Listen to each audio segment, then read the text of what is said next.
Si aad soo degsato Oracle waxaa inta ku qoraysaa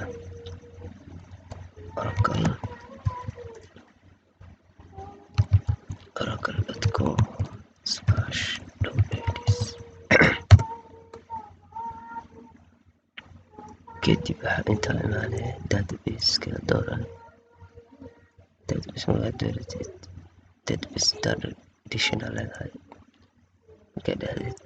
halkaana imaanaya halkaan markaa imaadid waxaa kusoo baxaya kana dooran window halkaan tigtaa saare oo ku dhufanaya markaas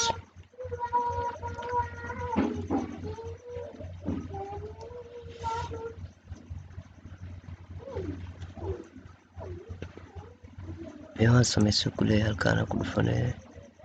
markaa sameysanaysid meelaha dhan aa buuxinayna intana emailkaa gelinaya passwordkaaga wadankaa kasoo joogtid taleefankaaga studentii halkaan gelinaya magaca kambanigaaga magacaaga geli haddaa rabtid magaalada joogtid nan geli inta hadaada postalkaad haysan kadibna waxaa waaye pageka horaa ku laabanaya sign in kaasoo soo degay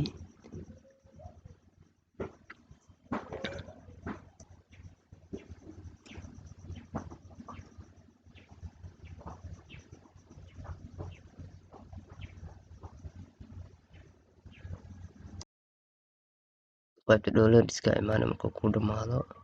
halkana markaa imaadid waxaa ku leedahay right click extract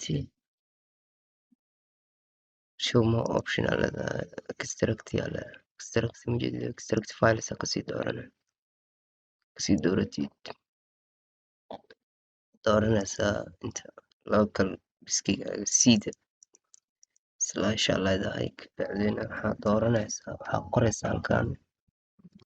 Oracle ku qor kabacdina okay ku dheh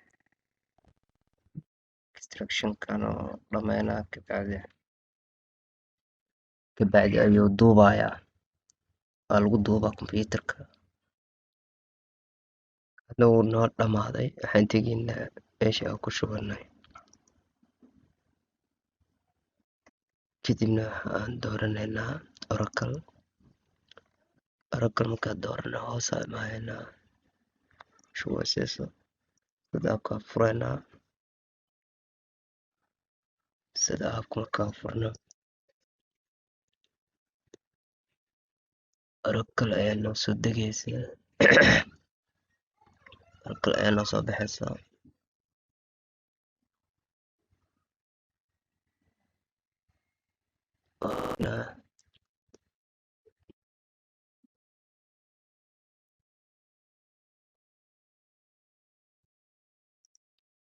yar u qaadanaa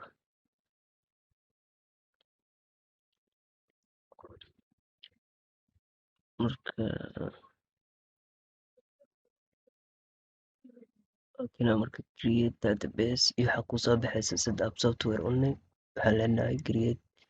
and configure single database isku dab class aa isticmaalayna leano computerkeena isticmaalayna server ma isticmaalayna use window build account ka dooranayna akoonka windowgeena anoo isticmaalo shan yes aa leenahay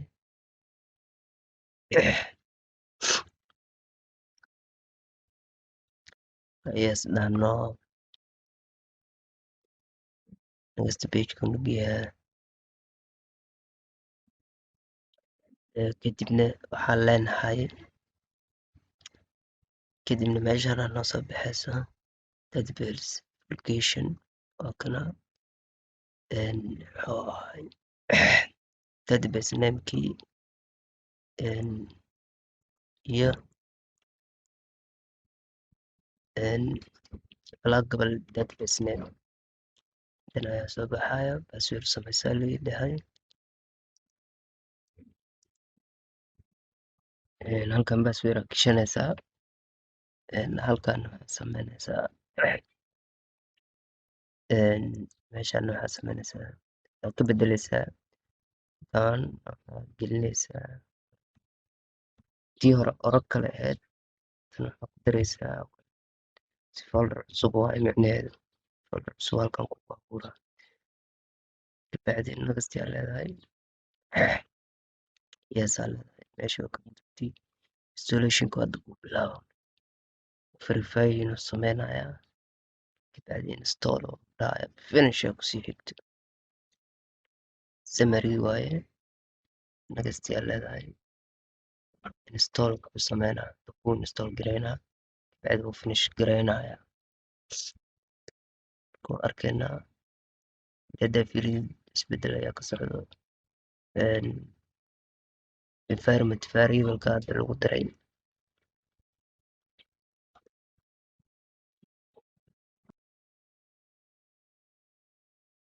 shan allow aa leedahay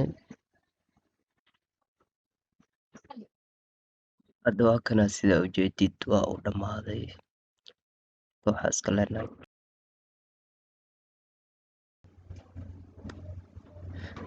marka hadda waxaan leenahay isaan nasoo qaba browserka inaan ku kicinaa rabnaa